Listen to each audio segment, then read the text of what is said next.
In today's lesson, we are going to talk about our membership module inside of Focus.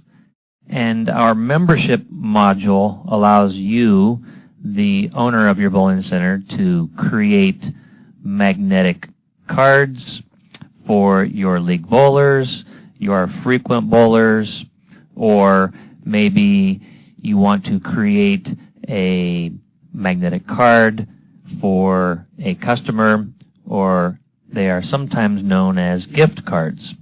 Customers walk in and they would like to buy a $25 gift card for their granddaughter, maybe as a stocking stuffer for Christmas, or just a birthday present gift card. The first step we need to do is click on the membership module, and the membership module is right here. And the screen that we are looking at here shows you all of the current members that are in the system. So what I need to do is create a magnetic card right now, even though we're not going to sell this card, because you may want to set up this card at a later date for $25 or any amount, and the setup of the card is usually done by the managers, and the sale of the card is done by your cashiers at the front desk. So let's show you how to create a brand new card. You are going to click on Add Member, and the first thing you will need to do is give it a name. And today we really don't know the name of the person who will receive this card, so we are going to just say membership card as the last name, and we don't know exactly the card number, so we will just leave it blank for right now. And we're going to click Save, because we must save our work before we can create the card for this member. Now that we have created the card, we're going to click on the card here. We are going to select this member. You can actually highlight the whole entire row to select the member. This checkbox over here is only necessary if you wanted to delete more than one member at a time. So I could select these three and then click on Delete Member, and it will delete those three cards. So we're not going to delete those cards. We just want to make a modification to this membership card right here.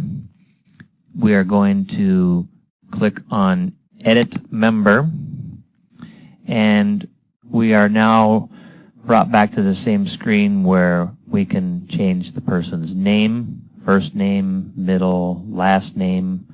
We can put in the guy's birthday, what website he has, what his email address is. We can type in any notes about this member. We can say down here that the member will expire on a specific date. Not that the member will expire himself, but the card will expire out of the membership program. We can store lots of information about this bowler, because we may want to send him a flyer for upcoming events. So we may want to collect his home address. We may want to collect his phone numbers. We may want to collect his work address, his spouse information, because maybe we would like to send this member, the membership might be married, we might want to send his wife a birthday card. Under the bowling section, we are just going to store a little bit of information about the bowler if we know the information. So maybe he is a scratch bowler. We can check the box here. He likes to bowl in mixed leagues. He likes to bowl in men's leagues, but he does not like to bowl on handicap leagues. So we were not going to select handicap.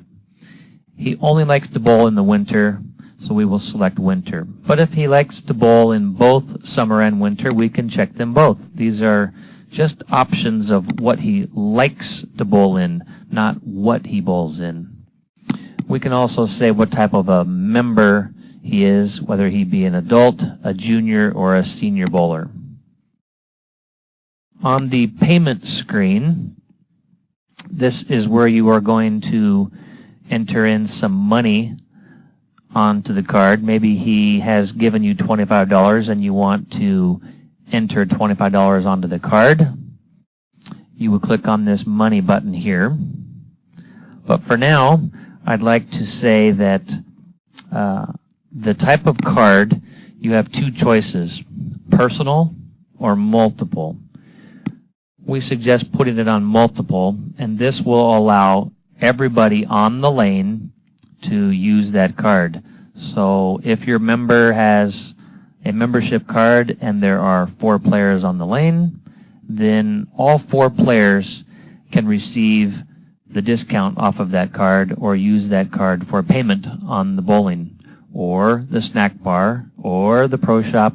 Anywhere in the bowling center that has a magnetic card reader can use that gift card. This section here allows you to determine what days of the week and what hours of the week the card can be used. We'll highlight Sunday and click on the plus sign. It's on Monday, click on the plus sign. We're basically saying that on Sunday and Monday from 12 a.m. in the morning until midnight the card can be used. Basically that means all day long. Tuesday, all day long. Wednesday, all day long. I'm using the scroll wheel on the mouse to change it to Thursday.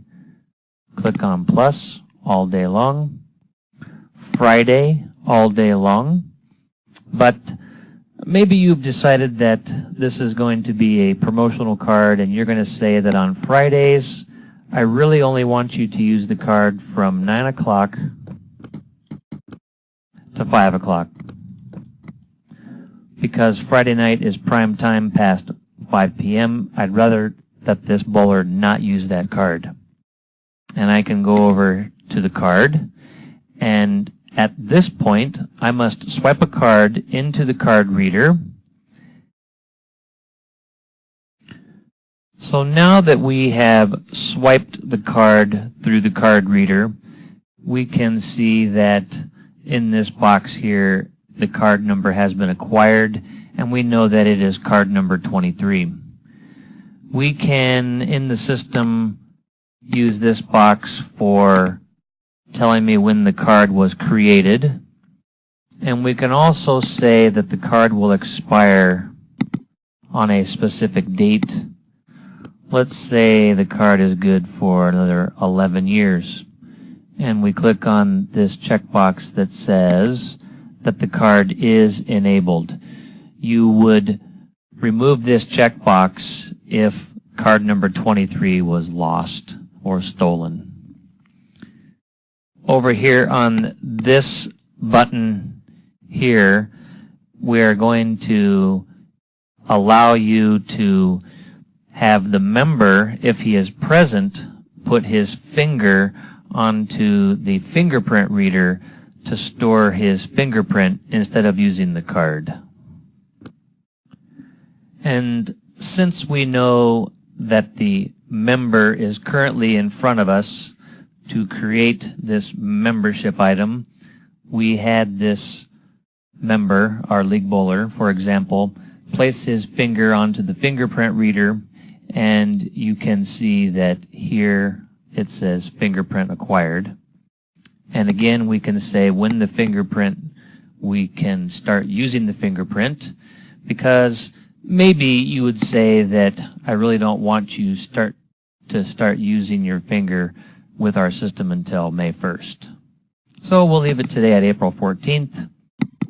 Also say that the card I'm sorry, that his fingerprint will expire on the 20th in the system, and I'm going to click on fingerprint enabled.